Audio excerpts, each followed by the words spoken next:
This video is for Wade Green with AZ Verde Fire Protection. Wade, I'm just gonna give you a bit of a fly through of this building, especially focusing on the ceilings so that you can get an idea of the scope for the fire protection system that will need to be put in place. So as you can see here in this room, we've got the metal ceiling. These pieces could be removed as needed prior to install, so I could rent some sort of, or purchase some sort of scaffolding. So that's not a concern. And I'll show you what the rafters look like above that, because where you see these windows, there is a mezzanine, which is like a middle attic, where the rafters are exposed, and they have, the assumption is that it's the same in this room if we were to remove those. So before we go upstairs though, let's take a quick look down here where we've done some demo, and you can see these joists are exposed for the ground floor. And my plan is to leave them that way. We'll just do like the, hard spiral ducting for the AC. So again, I'm going for like an exposed loft look. So your guys will be able to just install these freely before we put up any of the sheetrock, but only in this room here. This is gonna be the future ground floor guest room. That'll have sheetrock that goes all the way to the ceiling, but in these other rooms, we're gonna just let the air free flow. So yeah, there should be no problem getting those in, I think, in this ground floor. We'll return to, you'll see there's a back stairwell, the emergency back stairwell edition. We'll look at that when we come down the stairs to see the mezzanine, so I'll show you what's in there. But so for now, let's turn around. Just so you know, this will be a future office. I've just staged some kitchen stuff there that I need to refinish, and then this will be the future kitchen. So this room's, it's quite a disaster. It's like my wood room right now. And then I've got a future, really it's a current fitness room. And then there'll be 2 public restrooms down here that you'll see on the drawings that I am sending you. And then this will be a restroom that gets combined with the guest room here. So that'll be one private bathroom for guests. Okay, so I wanna get through this quickly for you because it's a lot to see. Just in case, you should see this is the storage under the stairwell. Let me turn on the light fixture here. Just got some storage going on. So that's another place that'll need to be sprinkled. Okay, yeah, let's head up the stairs. And you'll see there's this front stairwell here. All right, so we're gonna have to get way high up here to get this sprinkled. I'm assuming we're gonna need to change this door out to be a fire rated door. And hopefully that'll prevent us from needing to enclose the entire stairwell, because I'd like to keep the original character and leave this open at the top. Oops. Okay, so now what you're seeing is some demoed ceiling. I'm currently in the process of getting this. Okay, you can see there's this old lath and plaster setup that I've been taking away. So you can see the first set of rafters, and above that is the actual roof. And we're in a point of debating whether to put in another ceiling right where the old lath and plaster was, but just do it with sheetrock. And then put your batting for insulation on top of that, or do I put the batting, get the vapor barriers on the roof, right under the roof, with then the batting and the sheetrock, and enclose that. So I'd like to see a quote for what because I'm aware now, if we put the ceiling on the first row of rafters, we're gonna need 2 layers of sprinklers. Because you can see, I don't know, it's like 3-4 feet, something like that of space. So I'm tempted to let's just put the ceiling all the way up to the roof, but we'll see what the cost difference is. But the idea is all of the lath and plaster will be demoed prior to your team doing work.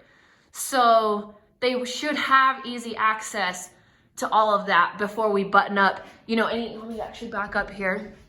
Before we button up any of the walls like that currently they end lower, before we put any private guest room sheetrock all the way to the roof. If we go up to the roof, that is, we'll leave that open until the sprinklers are put in. So I want to show you though what the other rooms look like without the demo. I mean, right now as they sit, they got these drop ceilings. Let me come to this front room here. So you can see there's a bunch of missing ceiling tiles and then the lath and plaster, let me see if I can find a spot. No, it's in pretty bad shape there too. It probably should go. But there are some rooms where the ceilings are in better shape, but still. Okay, here's a great example. Like here, boom, lath and plaster is in really good shape, but I think it's still gonna need to come down. I don't know. Unless there's a way to easily get batting on top of it. We'll look into it. So those things are to be determined. So yeah, like I said, I'd like to see both quotes. Now let's walk through. I've just had this curtain up to keep the demo dust away from my living area. But let me show you the back stairwell. So this hallway is just similar. It's got the drop ceiling, just like all of these rooms, but the ceiling tiles will go for sure. And hopefully the lath and plaster as well. All right, and then this is our back stairwell. So this is the roof hatch, and it gives you an idea of how much depth there is for this ceiling.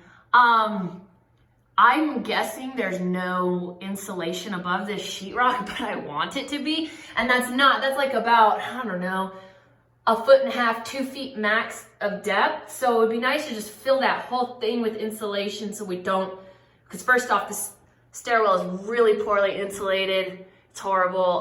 So I'd like to fill that, and I'd like to not have to do the 2 layers of sprinklers where it's just 1 foot deep. So I think the idea is this roof is sloped. So that's why there's less space back here probably, especially in the stairwell. And I'd assume, again, there's probably a little less space in this back area compared to the very front of the building. It's a kind of a higher space between the lath and plaster and the actual roof. Okay, so we're gonna head down the stairs now. Oh, you're gonna meet my little dog. Hi, puppy. All right, and you can see all these crazy floors are just in the process of being finished, but what I really want to show you is, okay, well then here's the ceiling for this mezzanine landing. It's this nasty popcorn stuff. There's probably not much space above it and then the actual subfloor. So that should, again, there's probably not insulation there. It should be insulation in there. I'd like to put that. So I think you only need 1 layer there, but this is the mezzanine. Definitely would need sprinklers in here. And these joists are the original rafters. So I'm kind of going slowly here, give you a different view. This is what you could expect the wood to look like, just unpainted though, in that front kind of event lounge room where you got the metal tiles. So this gives you a view. There's tons of conduit that's kind of in the way. Hopefully that wouldn't create a problem. We're just gonna leave everything open concept, and I would like to get an electrician in here to clean up the conduit to make it, you know, not running right in the middle of the room. But that, regardless, I think you'd have easy access in here. We're gonna go with just an exposed theme in general. And then let me come down to the very bottom of this stairwell. Here's our emergency exit. And oh, I failed to mention that in all of these rooms within the stairwell, I've been told we're gonna need to put a firewall, like so. There'd need to be a hallway here. And if I want to use this as my laundry room, which is the plan, I'm gonna need a firewall and a fire-rated door so there's no combustible material in this emergency stairwell. So just so you know, that's the plan when it comes to fire. I don't know if the firewall is related to your drawings at all, but I thought I should mention it. And then this is the last room in this back stairwell. So again, it's got the yucky popcorn ceiling, but probably not much space between that and the subfloor, so I'd assume just 1 layer of sprinklers in this back room. And now let's take a look at the back door, or out the back door. This is the back lot, so you can see how much space we're working with. I'm not sure where the water would come in, but you should know that there is an access here where water lines are already coming in, so that might be an appropriate place. And I'm not sure where you'd want to put the fire riser. Let me just get back inside here. Not sure where the fire riser would go and where you'd run that. This is a possible corner, you know, where you only have to go through that 1 floor right there to get up. You could also come up one of these other corners and it would probably be fine, but this is where combustible material and such would be, so I don't know how that impacts that. So, you know that this corner here is gonna be the one that's free and accessible and might be the best place, but I don't know. I'll leave that to you. You're the expert. So just wanna thank you for going on this little video tour with me, and so glad that my dear friend Dale Monday referred me to AZ Fire Protection. You guys have been awesome so far, so I'm looking forward to working with you more.